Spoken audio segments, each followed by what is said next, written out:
Resolviendo problemas en OmegaUp. Bienvenidos a la solución del problema de la semana. Recuerda registrarte al curso en OmegaUp. Cada lunes un nuevo problema, cada viernes una nueva solución. Comenzamos. Hola, el día de hoy vamos a resolver el problema de tablero de ajedrez, el cual dice lo siguiente. Descripción. Dadas las coordenadas de una casilla en un tablero de ajedrez de 8×8, determinar el color de dicha casilla. Entrada, una línea con la letra y dígito separados por espacios correspondientes a la coordenada de la casilla. Salida, imprime la palabra blanco o la palabra negro, según sea el caso. Nos dan dos casos de ejemplo, donde nos dan primero una letra A y el número 1. ¿Qué significa esto? Bueno, como lo dice en la entrada, una letra y un dígito que corresponden a la coordenada de la casilla, en este caso de este tablero, ¿no? Entonces la coordenada A1 es de color negro, como dice aquí en la salida, y la coordenada C2, si nos fijamos, efectivamente es de color blanco, ¿no? Ahora, eso es un problema bastante sencillo de entender, solamente nos dan las coordenadas y tenemos que imprimir de qué color es la casilla. Si a nosotros nos dieran, digamos en la escuela, un maestro nos da en una hoja la imagen de este tablero y nos dice de qué color es la coordenada E5, pues vemos la imagen y decimos, ah, bueno, es de color negro, ¿no? Pero como vamos a hacer un programa, tenemos que buscar una forma de automatizar esta respuesta para que la computadora nos entienda, ¿no? Porque recordemos que la computadora hace exactamente lo que nosotros le pedimos.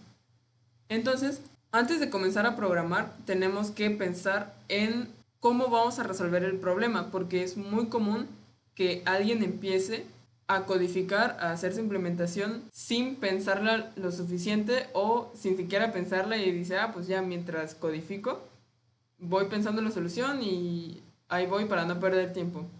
Eso es para nada recomendable porque luego llega a pasar que llevas la mitad de tu código o ya casi vas acabando y te das cuenta que no sirve o que no resuelve todos los casos como tú pensabas y que tienes que hacer borrarla, pensar ahora sí bien una solución y volver a hacer otra implementación. Entonces mejor, antes de codificar, pensar bien, comprender todo lo que pide el problema, comprender cómo lo vamos a resolver para tomar menos tiempo en la implementación y evitar esos errores. Entonces, vamos a pensar en la solución. En este caso vamos a buscar como que cómo generalizar esta respuesta, porque bien yo podría poner 64 preguntas de las 64 casillas y decir blanco, negro, blanco, negro. Pero pues eso obviamente me va a tardar más tiempo en codificarlo y no va a ser tan eficiente. Entonces, algo que podemos observar es que, bueno, las columnas están con letras, ¿no? Entonces podemos numerarlas para que las columnas y las filas sean números, ¿no? Y podamos trabajar mejor. Ahora, ¿qué pasa si yo, por ejemplo, borro todas las columnas impares y solamente veo las columnas pares? Bueno, borro esta columna impar, que es la 1, la 3, la 5 y la 7, ¿no? Y me quedo viendo nada más las columnas pares. ¿Qué puedo notar? Que todas las columnas pares son exactamente iguales. ¿A qué me refiero? Que empiezan con una casilla blanca, luego una casilla negra, blanca, negra y así se van, ¿no?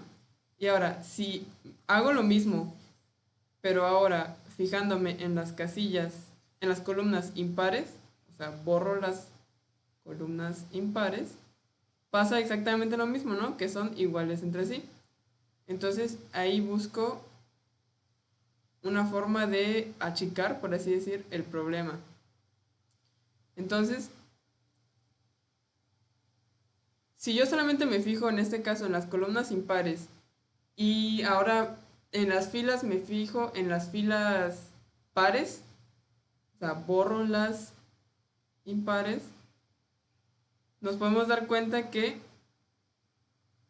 son del mismo color, ¿no? En este caso, color blanco. Entonces, si me fijo en las columnas impares y en las filas pares, las casillas van a ser exactamente el mismo color. Y lo mismo, si me fijo en las columnas impares y en las filas impares también van a ser igual del mismo color, ¿no?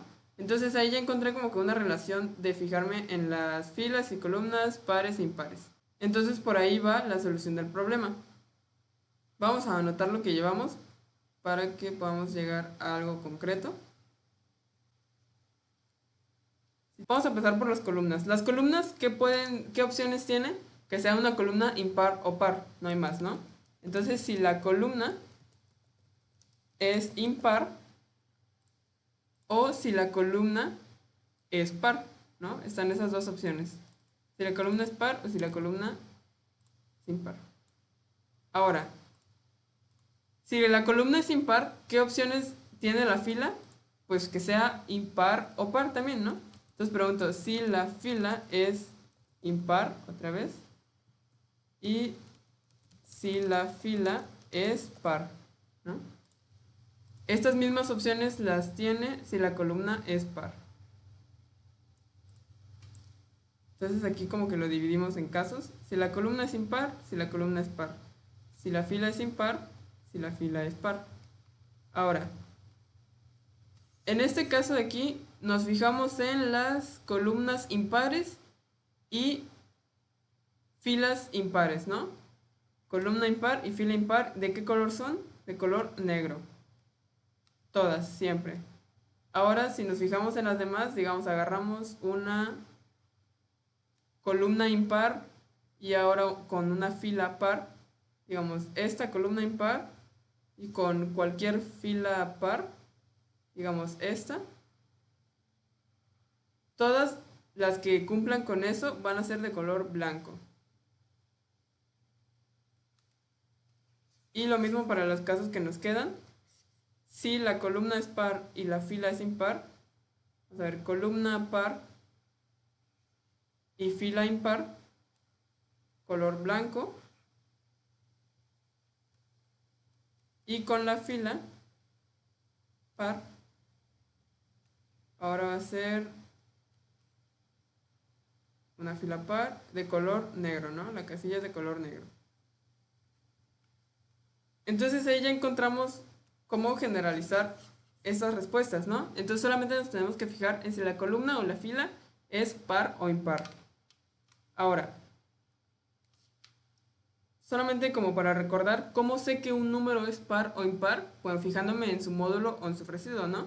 Si es par, significa que el número, digamos que mi número es x módulo 2 tiene que ser igual a 0, que no haya residuo. O sea, cualquier número par si lo divides entre 2, va a ser una división entera, no va a sobrar nada. Y si cualquier número cualquier número impar lo divides entre 2, siempre va a sobrar 1, ¿no? Recordemos que este signo de porcentaje significa módulo o residuo de una división. Vamos a ponerle residuo, bueno, módulo de una división entera. Entonces, bueno, ahora sí ya podemos empezar a codificar porque ya checamos esto de lo impar y lo par. Y vamos a hacer la solución en C++. Vamos a declarar una variable de tipo carácter para leer la columna, porque la columna nos la dan de tipo carácter. Y vamos a ponerle aquí letra. Pero esa columna de tipo carácter la vamos a convertir a numérica para que nos podamos fijar si es par o impar, ¿no? Porque una letra no puede ser par o impar, entonces vamos a convertirla a número. Pero hay que leerla como letra y ya luego la convertimos a número. Entonces vamos a ponerle fila y columna. En la entrada siempre nos dan primero la letra y el dígito que corresponde a la fila. Entonces letra y el siguiente dígito corresponde a la fila. Y lo que vamos a convertir a número va a ser la columna, ¿no? Entonces podemos ocupar un switch o podemos ocupar un if. Vamos a ocupar un switch, igual para ver la estructura. Un switch preguntando por el valor de letra. Ahora, en caso de que letra valga A, mi variable columna va a ser igual a 1, ¿no? Porque la columna A le asignamos el valor de 1. Columna va a ser igual a 1 y break. Y hacemos lo mismo para las otras 7 letras.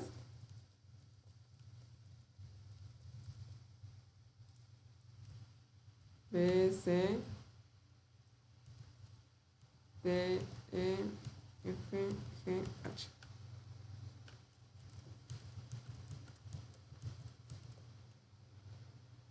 Y aquí ya convertimos a número la letra, por así decirlo, porque simplemente nos fijamos en el valor de la letra, el carácter, y se lo asignamos a otra variable que se llama columna, ¿no? Entonces ahora sí podemos preguntar esto mismo por las columnas y las filas. Primero vamos a preguntar por la columna, que si la columna es impar. Entonces aquí pregunto si columna es impar, columna módulo 2 es igual a 1. Y adentro de esta pregunta, ¿qué opciones puede haber? Que la fila sea impar o que la fila sea par. Entonces ahora voy a preguntar por la fila. Fila módulo 2. Primero preguntamos por impar, entonces que sea impar. Si es impar, vamos a imprimir la palabra negro, ¿no? Como lo analizamos aquí. La palabra negro. Y vamos a poner un else porque si la fila no es impar, ¿qué le queda? Que sea par, ¿no? Entonces vamos a imprimir la palabra blanco en mayúscula. Ahora, si la columna no es impar, ¿qué le queda? Que sea par, ¿no? Entonces podemos poner un else en lugar de hacer otra pregunta. Si la columna es par, tiene exactamente las mismas posibilidades con la fila, entonces nos podemos copiar y pegar esto. Pero obviamente cambiándolo aquí, porque aquí la respuesta sería blanco. Y aquí la respuesta sería negro, ¿no? Y listo, este es todo el código. Esto lo podríamos hacer con un if también. Entonces vamos a probarlo. Vamos a copiar este primer caso de ejemplo. Y la respuesta que puede llegar a dar. Y vamos a poner de una vez el otro caso de ejemplo. En este otro espacio. Para que evalúe si tenemos correctas las salidas. Ahora, aquí me dio 2 de 2, es decir, con los casos de ejemplo que la probé, me dio correcto, entonces voy a copiar mi código para enviarlo. Selecciono lenguaje, en este caso es C++, lo envío, y este nuevo envío que acabo de hacer dio 100 puntos, ¿no? Ahora, que mi código me haya dado correcto, me haya funcionado en estos dos casos de ejemplo, no significa que mi código ya me vaya a dar 100 puntos, porque puede que mi código me haya dado la respuesta correcta en estos casos de ejemplo que me dé algún problema, pero pueda haber fallado en otros casos de ejemplo que pues, no me ponen aquí, ¿no? Entonces, no se confíen si les da correcto estas respuestas. Puede que sí, puede que no, pero ese es el chiste, que tenemos que buscar en dónde nos falló el código, qué es lo que tenemos que cambiar, hacer nuestros propios casos de ejemplo, hacer nuestras anotaciones y rayar siempre en un papel, en una hoja, con un lápiz, con una pluma, para analizar correctamente el problema y evitar equivocaciones. Entonces, bueno, eso sería todo por el problema de hoy. Gracias a todos por resolver este problema. No olvides que tenemos más cursos con los que puedes seguir aprendiendo en omegaop.com. Nos vemos la próxima semana.